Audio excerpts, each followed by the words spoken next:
Ya pemirsa, ini kami hadirkan kemudian bagaimana timeline pencapresan usai deklarasi resmi dari pasangan Anies Baswedan dan juga Muhaimin Iskandar. Ini tepatnya di Surabaya, Jawa Timur, yaitu pada tanggal 2 September 2023. Kita ingat bersama juga bahwa ini sudah kemudian diusung langsung bersama dengan Nasdem, kemudian PKS dan juga PKB.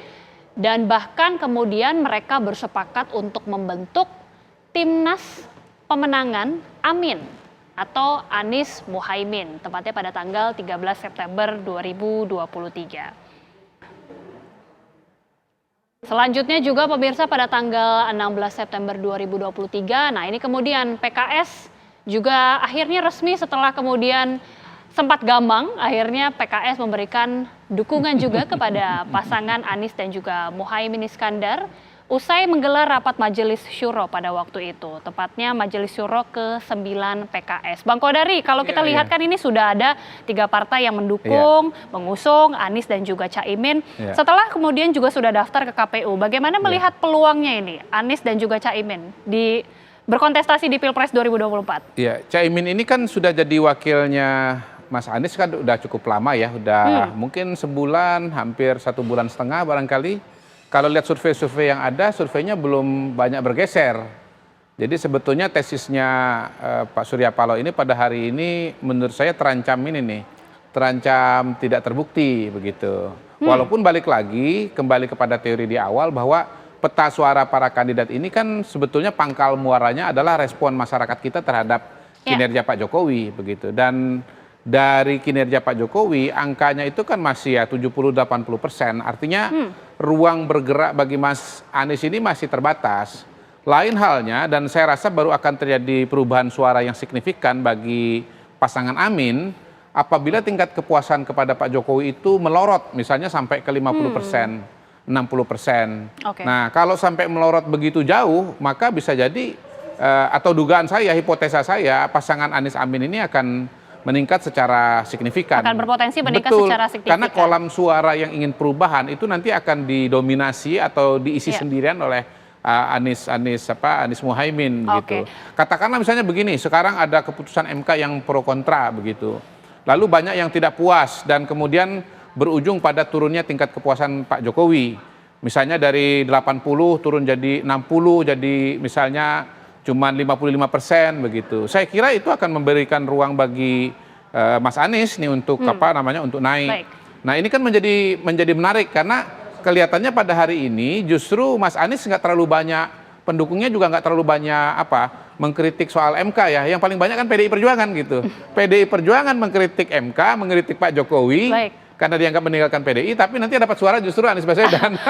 Tadi kan Bang Kodari juga sudah menyebutkan ya, dari sisi angka, dari sisi elektabilitas, kita juga hadirkan pemirsa bagaimana perjalanan elektabilitas baik dari Anies Baswedan dan juga Muhaimin Iskandar dari waktu ke waktu, mulai pada saat pertama kali juga tentunya sudah dideklarasikan dan juga didukung oleh partai dari koalisi perubahan untuk persatuan. Nah, ini berdasarkan survei indikator, kita lihat bersama ya Bang Kodari ya. Bagaimana kemudian mulai dari Agustus 2022, 28,2%, kemudian September ini bahkan sempat menurun ternyata.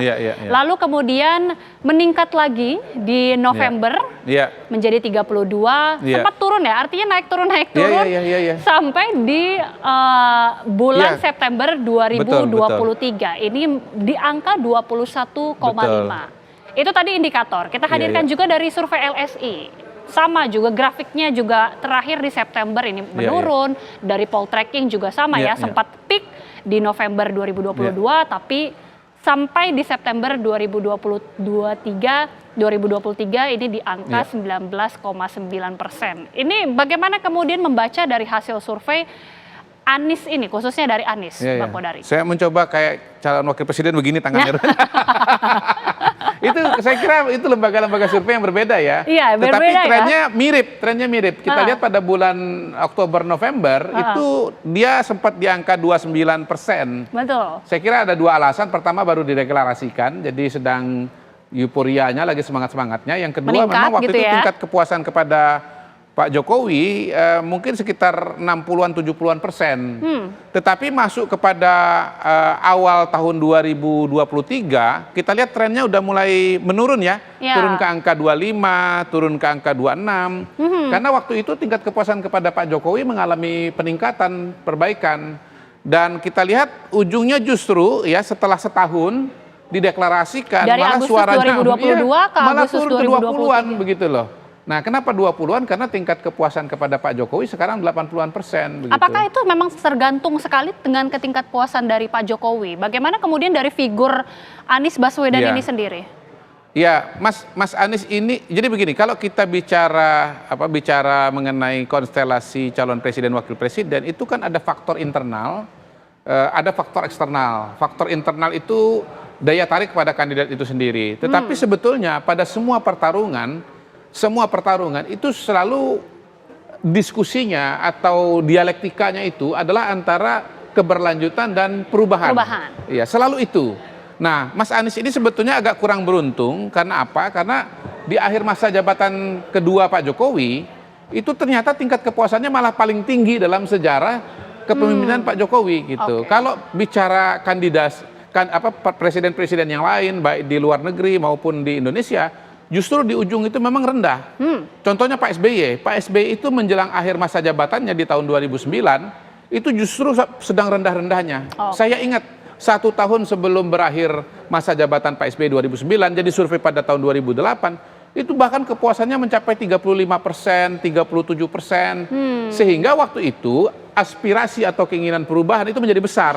Dan itu yang menjelaskan kenapa Pak SBY pada waktu itu nggak bisa jadi kingmaker, nggak ada calon yang bisa dia endorse. Nah, sekarang kita hadirkan dari bacawa presnya, Caimin. Caimin ini kan juga bahkan sebelumnya sempat tidak terprediksi ya akan berduet bersama Anies Baswedan. Tapi kita hadirkan juga dari data indikator untuk survei elektabilitasnya mulai dari Februari 2023 pada saat dideklarasikan berduet dengan Anies. Sempat kemudian naik di April 2023, tapi menurun kembali di bulan Mei dan juga bulan Juni. Dan sedikit meningkat ya di bulan September 2023. Ini kalau dari survei indikator Bang Kodari, 1,3%. Dari Poltreking, kemudian dari Poltreking ini juga sama ya, awalnya rendah, tapi ini grafiknya semakin peak ya, semakin naik hingga puncaknya di September 2023. Sejak deklarasi sampai sekarang kemudian meningkat. Kalau Caimin membacanya gimana, Bang?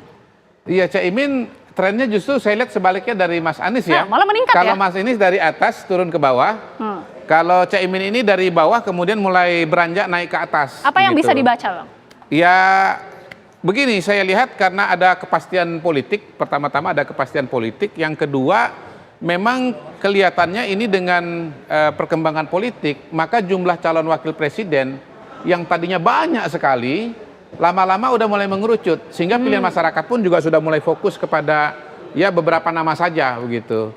Jadi ya ini menarik ya karena Caiminnya naik, tapi apakah kemudian kenaikan Caimin ini bisa memanggul penurunan suara Mas Anies? Itu yang menjadi pertanyaan kita sampai dengan bulan Februari yang akan datang. Itu menjadi pertanyaan kita dan tentunya kita akan tunggu bagaimana kemudian rangkaian proses selanjutnya. Tapi terima kasih sekali lagi Bang Kodari sudah berdialog bersama kami di Apa Kabar Indonesia Malam bersama saya dan juga Putri Viola tentunya ya Pupi. Betul sekali.